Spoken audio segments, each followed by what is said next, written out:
Hi, it's Lee. Well, I wanted to make a video today on medicine and powers that we all can easily have as they are innate, and just finding a way to access in our own individual way. I like to look at the Great Spirit just to give you, a visual as this tree, and each one of us is a branch growing off from the source. At first, gaining solidarity in our so-called individual nature, and then literally branching out and providing much greenery and goodness. We can provide shade for each other, can provide food, that kind of thing. Just to use that metaphor.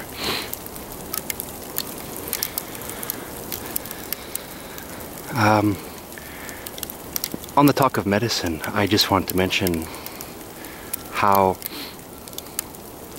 an individual must find their own way of being a healer and being a light worker if you feel called to do these sorts of things.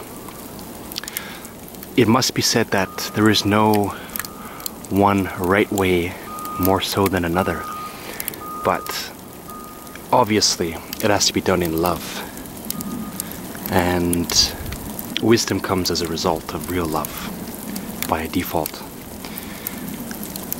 People ask about different techniques, shamanic techniques, how to do meditation, how to find God, how to be a mystic. I cannot tell you a very great deal on any of these things. I don't think it's fair to say that I would consider myself an expert. I think each person has to find it for themselves.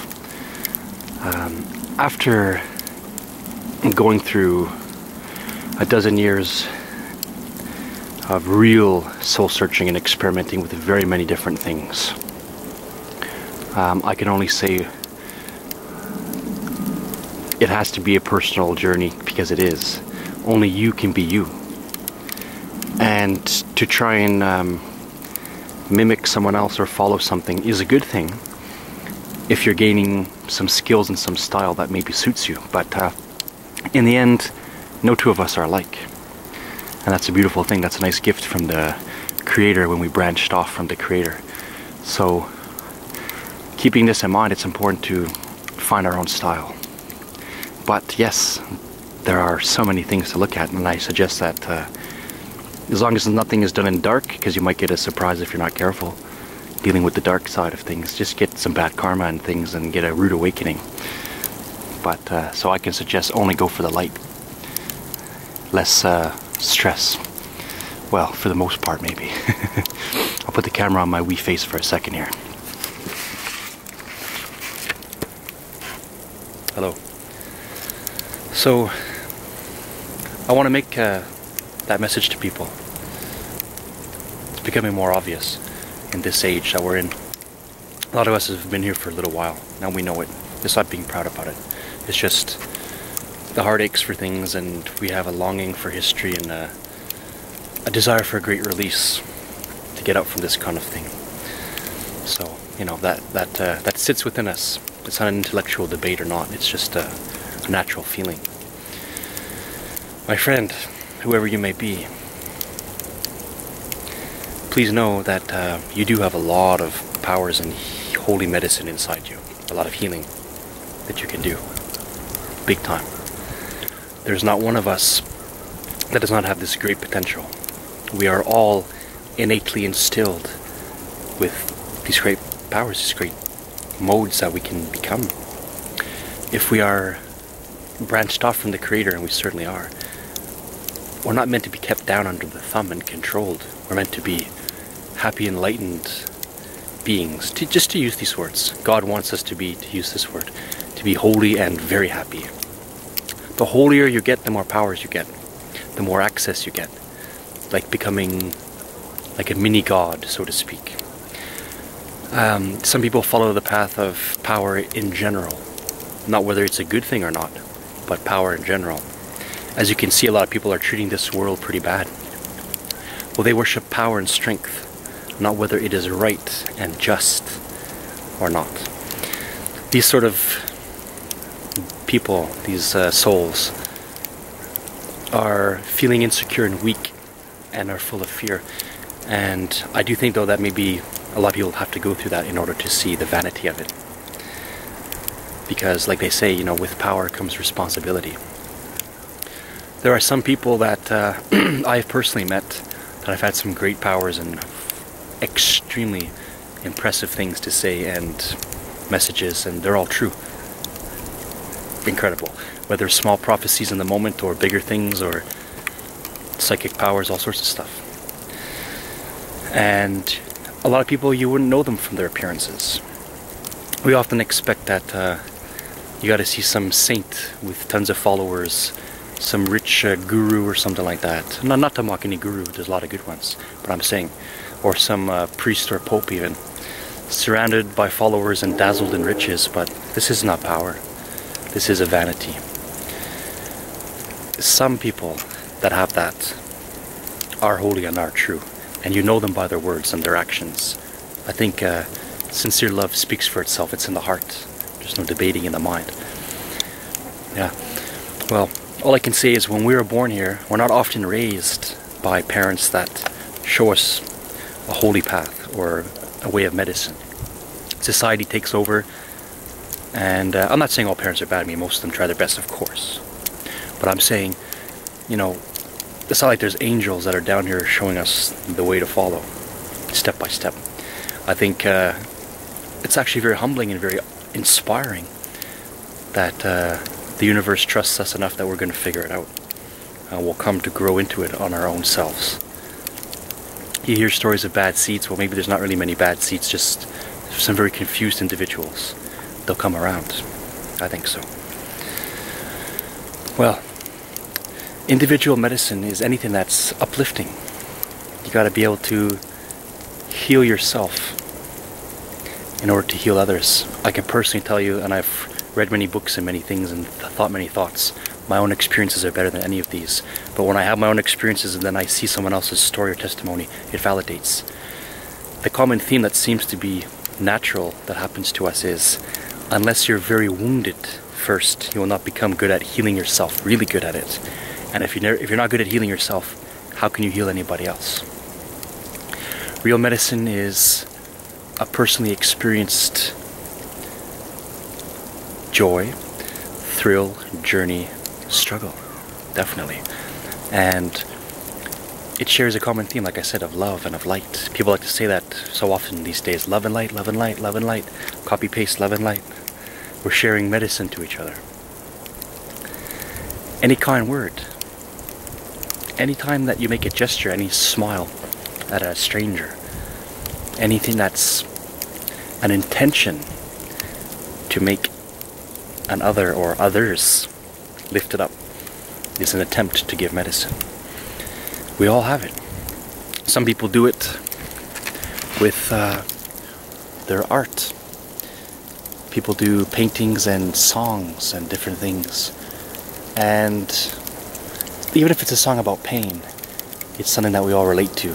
Like a catharsis is important sometimes too.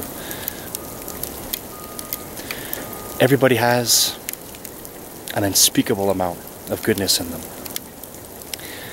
We are so hard on ourselves. We are too hard on ourselves.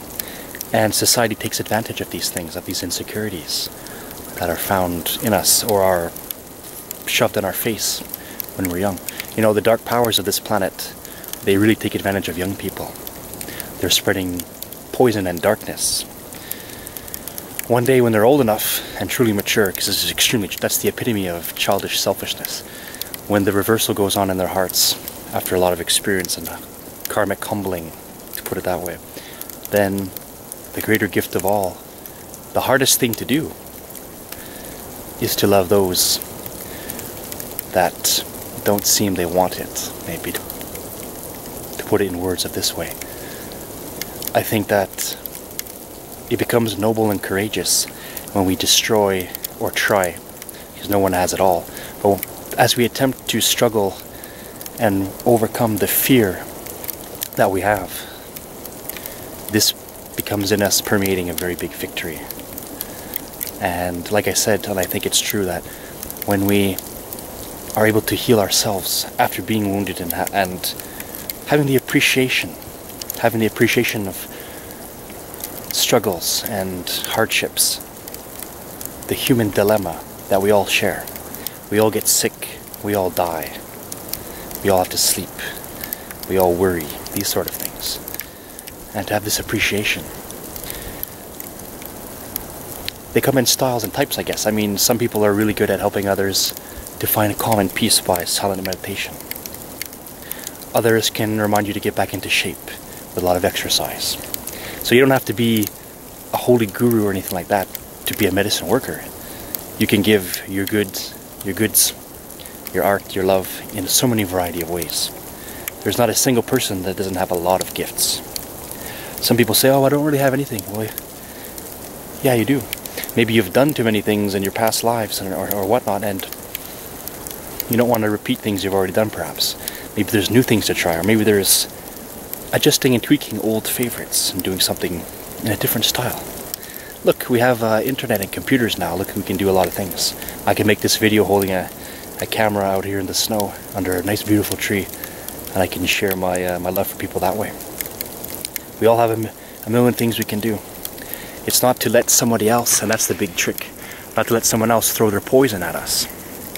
Medicine and light is stronger than poison and dark. It heals it and fixes it. Only when we agree that poison and darkness is stronger do we give up the fight. It speaks bad whispers. It talks a bad wind. Its water is polluted. But when you take your inner power and challenge it and beat it, it's incredible. I want to share a very fast dream I had not too long ago that I found very inspiring to me. I was in some sort of giant church or chapel, and it had a very high dome, and I was a blue-skinned holy warrior, to call it that, and I was under attack by lots of demons and things, but I was able to overcome them, just pick them up and throw them. And they kept coming, and they kept coming, and they kept coming. And I was levitated off the ground very high, and they kept flying at me, and there was a few sorcerers saying spells and trying to smile and laugh at me. But I was destroying them all. At one point I got worried because it's like their onslaught wouldn't stop. My heart worried. But then in that moment I realized I can defeat them as long as I want to. It's not that power runs out. As long as you have the will and the want to do it, you can do it. Sometimes even the mind says, no, I give up, it's too tiring. And then the heart says, oh no, you don't, and it fights for itself. And sometimes the opposite occurs. Sometimes the heart is feeling down and low, and then the mind comes in and says, oh no, you don't. Let's do this. Using the totality of the being. We all have a lot of medicine to give to this whole healing planet. And by planet, I'm incorporating human beings, sentient entities, as well as the planet. We are tried and tested for being here to prove our worthiness for other places. This isn't the only planet. This is one beautiful place out of countless, literally countless. I couldn't tell you. Who's to know? Medicine comes from within. Your and my personal understanding of things and our style of going about things. It can never be a complete replica, but what feels natural to us. We can use and hone our skills, and it doesn't mean that everything's perfect right off the bat. Some things have to be honed, and, you know, to use the old cliche example, but sure, like an athlete doesn't become a spectacular marathon runner in a day, or just because they say, hey, I think I can run good. It takes some time. Next thing you know, go at it for a long time. So in a similar way, yeah, when we hone our skills, we find what suits us, what individually suits us. As long as it's holy and good, there's going to be a total green light. If it feels right, I think the sky's the limit, rather literally. And maybe it takes a little bit of effort, and things may not come right away. But in time, if we are persistent, yeah, maybe so. I think so.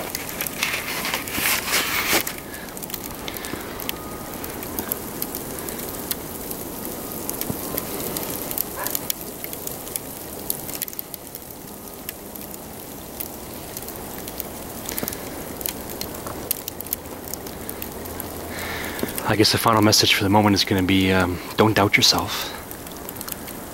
Overcome fear. Try not to pass up opportunities that feel right. It's so easy to fall back into habits and whatnot, but I think it's a better year than ever to look for inner change. You know, a lot of hype and a lot of talk about 2012. Well, there's a lot more past 2012, but this is a year that people are looking at. Whatever the case, people that are feeling the stress of the planet and of their interior, yeah, it's notable by now that some things are not right. Absolutely, but I saw at the end, there only is eternal existence to look forward to. I think it's important to, in my own terms that I like, to walk in two worlds at once. We are not just body, we are spirit also. To prepare yourself for death, to prepare yourself for your future self, which is going to be so much more dazzled. When we give each other these impressions, I mean, there's nothing better. You know,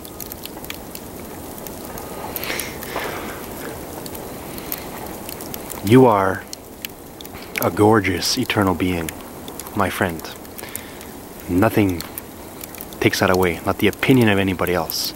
We mostly are depressed or down or struggling or lonely or this, that, and the other when we let the opinions of others get to us too much. To beat that with our own inner medicine and heal, you know, the old quote from the Bible, from the Old Testament, actually going way back, thousands of years, physician, heal thyself.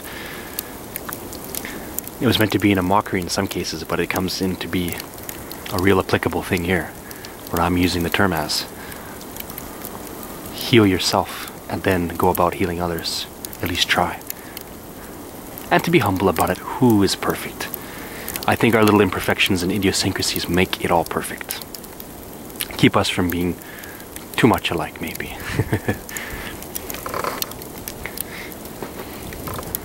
Well, I'm going to continue my journey. Walk down the path here. Snow, rain, whatever, it doesn't bother me. Nature is too beautiful. A lot of healing in nature. Nature is a good medicine. And you all know that. Anyhow, much love and light. Remember your eternal nature and the beauty in you that overcomes all darkness. Always it does. It really does. Alright? Take care for now. Catch you on the flip side. Bye.